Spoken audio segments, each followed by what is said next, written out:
Hai semua, dalam video ini saya nak kongsikan 5 faktor yang boleh menyebabkan juling yang kita alami atau juling yang anak kita alami boleh dirawat tanpa pembedahan. Bersama dengan saya selepas ini.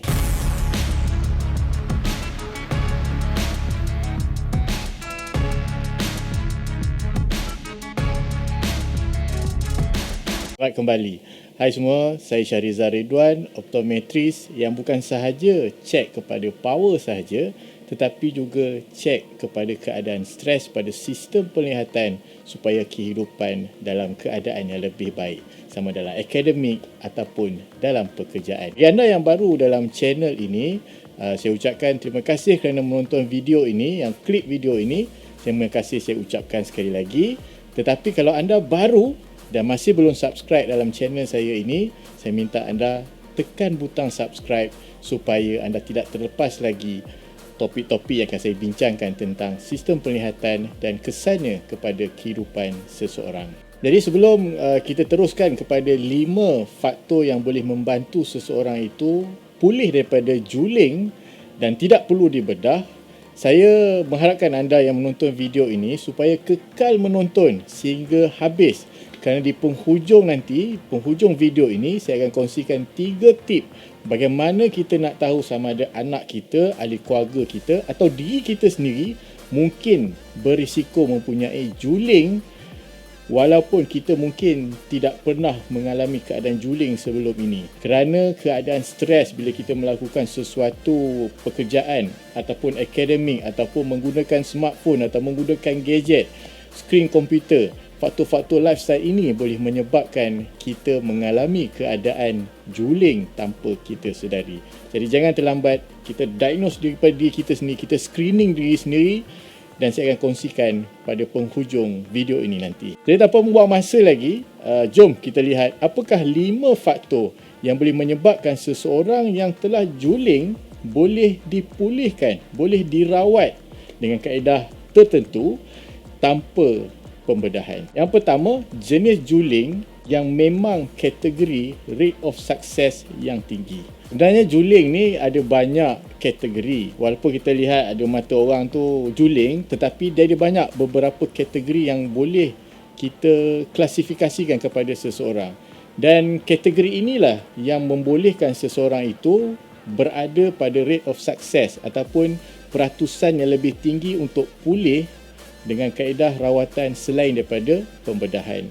So bagi kita yang mempunyai juling, kita kena tahu dan berjumpa dengan pakar yang kita percaya, optometris yang klinik vision therapy ataupun ophthalmologist ataupun pakar-pakar yang kita trust boleh beritahu kepada kita rate of success kalau kita hendak melakukan rawatan selain daripada pembedahan. Yang kedua, faktor yang boleh membuatkan seseorang itu berjaya merawat julingnya tanpa pembedahan apabila seseorang itu diberikan diagnosis yang spesifik.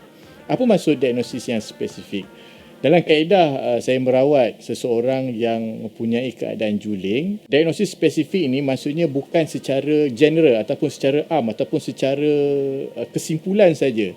Ianya mesti berdasarkan kepada ada tak faktor-faktor yang lain yang menyebabkan kalau dilakukan rawatan tanpa pembedahan ini untuk merawat juling, adakah faktor itu perlu dirawat juga. Saya bagi contoh, seseorang yang memiliki eye focusing yang lemah. Kalau antara mata kanan dengan mata kiri ni tidak sama eye focusing, bermakna akan sukarnya kita hendak menyatukan kembali penggunaan dua-dua mata ni. Sebelum dilakukan ataupun dipertemukan kedua-dua mata ini, dilatih, diberi training, diberi visual training, vision therapy, perlu kita tahu diagnosis tentang eye focusing tadi, antara contohnya, dan juga skill-skill mata yang terdapat pada sistem penglihatan. Jika bermasalah, perlu rawat dahulu. Kalau kita rawat yang ini dahulu, skill-skill yang bermasalah ini, barulah rawatan untuk menggunakan dua mata yang kita ajar kepada seseorang akan dapat lebih tinggi peratusan kejayaan menggunakan dua-dua mata sehingga menghasilkan penglihatan 3D. Okey, faktor yang ketiga. Ini agak kritikal sikit sebab daripada pengalaman saya berbelas tahun saya cuba merawat seseorang yang mempunyai juling, Antara faktor yang paling penting yang saya nak tekankan di sini adalah kita memberikan masa kita yang memang sibuk. Semua orang sibuk. Kita pun memang sibuk dengan pekerjaan kita, sibuk dengan keluarga kita, sibuk dengan hal-hal banyak perkara yang bermakna yang kita ni memang sibuk lah. Jadi kita tetap adakan masa untuk meluangkan kita punya usaha supaya kita dapat memberi latihan kepada diri kita, sama ada dengan vision therapist, dengan optometris ataupun homework yang diberikan supaya kita melatih sistem penglihatan kita ini supaya kembali suka menggunakan dua-dua mata ni. Kalau kita tidak berikan masa dengan kita memberikan alasan, oh minggu ni tak sempat nak pergi terapi. Lepas tu minggu satu lagi pun kita kata, oh minggu ni pun sibuk. Lepas tu minggu sehingga orang kata berminggu-minggu kita tidak dapat hadiri, maka proses untuk memulihkan, untuk memberi rawatan kepada seseorang yang juling akan semakin rendah peratusan kejayaan. Kerana kita kena faham bahawa kaedah selain pada pembedahan adalah dengan latihan yang mengikut selang masa yang tetap, maksudnya konsisten. Kalau kita dapat buat begitu, barulah kita dapat mencipta satu susunan skill yang akan diingati oleh otak supaya dirangsang untuk suka menggunakan dua mata berbanding dengan satu mata sahaja. Faktor yang keempat yang menyebabkan kita boleh berjaya dengan rawatan selain daripada pembedahan adalah dengan memberi kerjasama penuh kepada vision therapist, kepada optometris yang merawat kita. Sebab kalau kita tidak jujur, kita tidak suka, kita tidak beritahu yang kita susah nak buat, kita buat dalam keadaan terpaksa, kita tidak berfikiran terbuka, kita tidak memberi kerjasama, maka selalunya kalau optometris ataupun vision therapist pasti kita dalam keadaan ini, bermakna mungkin vision therapy itu kemungkinan besarnya akan dihentikan. Kerana kerjasama yang erat antara vision therapist dengan optometris dengan patient sangat penting bagi menjamin dan membina skill yang sepatutnya ada kepada seseorang untuk mencipta mereka ni dapat gunakan dua-dua mata ni. So, berilah kerjasama, berilah sepenuh jiwa raga, sebab ini mungkin adalah peluang sekali dalam seumur hidup apabila yang tiga tadi tu kita dah ada. Cuma yang kali ni bagi kerjasama. Okey? Yang kelima ni strategi, plan bagaimana nak melatih visual training, vision therapy untuk melatih diri kita ni ataupun sesiapa sahaja yang juling ini berada pada track yang betul. Maksudnya hari pertama sampai sesi yang ke-10, selalunya saya buat begitulah. Daripada sesi yang pertama sampai ke-10 sudah dirancang. Okey, kita akan buat begini, kita akan tengok ni macam mana. Kalau ada masalah dengan mata ni, mungkin dalam sesi ini akan selesai. Dibincangkan bersama dengan kita ataupun orang yang mempunyai keadaan juling tersebut. Bersama vision therapist, bersama optometris. Dan kemudiannya, apabila dalam setiap sesi itu berlaku perubahan. Saya ambil contoh, dalam sesi yang ketiga, tiba-tiba ada perubahan yang drastik. Ada kemajuan. Maka selepas itu, terapi yang seterusnya akan ditukar sedikit supaya selari dengan kemajuan yang telah diperoleh. Saya dah terangkan 5 faktor yang selalunya kalau diambil kira bermakna seseorang itu ada peluang yang sangat besar untuk bebas dari keadaan juling tanpa pembedahan. So saya ada tulis banyak perkara tentang juling ini daripada pengalaman saya, daripada segi pengalaman saya sendiri. Saya ada letak kat link dekat bawah. Ini ada artikel dalam blog Rizal Optometris. Anda boleh cek dekat link dekat bawah nanti. Sudah tiba masa saya nak berikan 3 tips macam mana kita nak cek kepada diri kita ataupun anak kita. Kalau ini tips untuk orang yang mungkin tiada masalah juling tetapi kita takut macam ada juling saja, macam nampak mata lari saja. So kita nak confirmkan. So bagaimana kita nak confirmkan? Kita kena buat 3 tips ini. Okey, jom kita tengok apa tips dia. Yang pertama, kita kena tutup sebelah mata.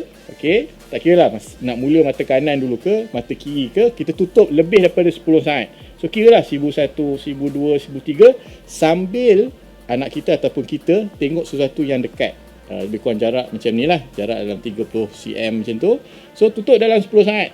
10 saat dan kemudian kita yang kata kalau kita sendiri buat test pada diri sendiri, kita rakam video lah ataupun pegang telefon dan kita lihat kamera dan kita rakamkan. Kita cuba lepas 10 saat buka, lepas tu kita try buka.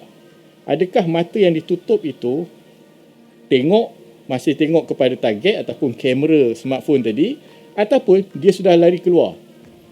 Kalau kita tengok kamera tiba-tiba, kita ulang tayang balik ataupun ada orang yang assist kita tengok keadaan mata kita, kalau dia tak boleh nak tarik balik, bermakna kita berisiko untuk mendapat juling pada masa akan datang, ataupun kita sebenarnya telah berada pada fasa untuk juling. Saya nak maklumkan kepada anda yang menonton video ini, ada orang yang dahulunya tidak juling menjadi juling kerana keadaan vision stress yang berlaku kepada mereka.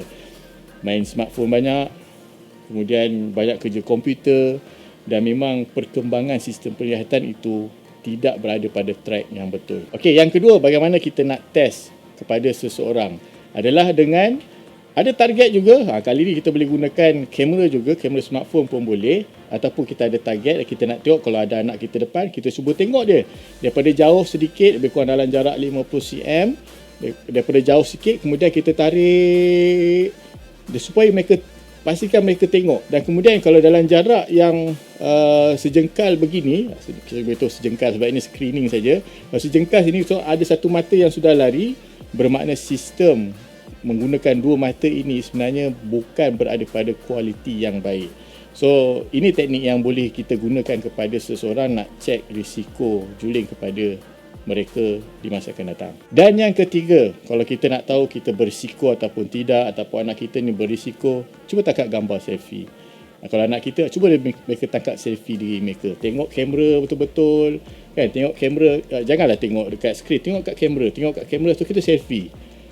Di kita pun boleh buat. Lepas tu ataupun kita tengok gambar-gambar selfie kita sebelum ni. So bila kita tengok balik gambar tu, kita tengok, mata kita ni betul ke? Macam lari je, tak lari ke? Straight ke? Cuba banding dengan kawan-kawan lain yang selfie dalam gambar tu.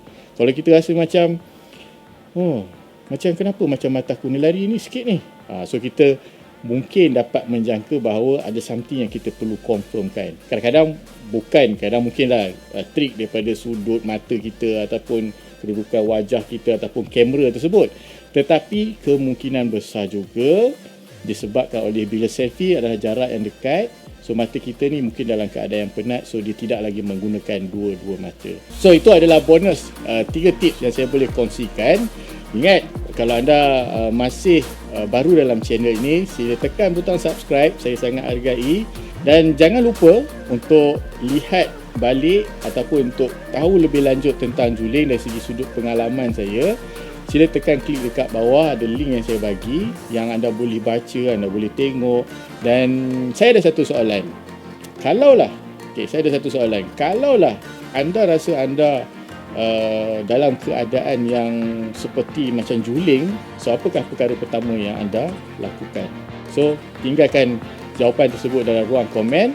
Dan saya rasa sekian itu saja dalam video kali ini. Terima kasih kerana menonton sehingga habis, dan jangan lupa untuk tonton dalam video yang akan datang. Jumpa di masa akan datang. Bye.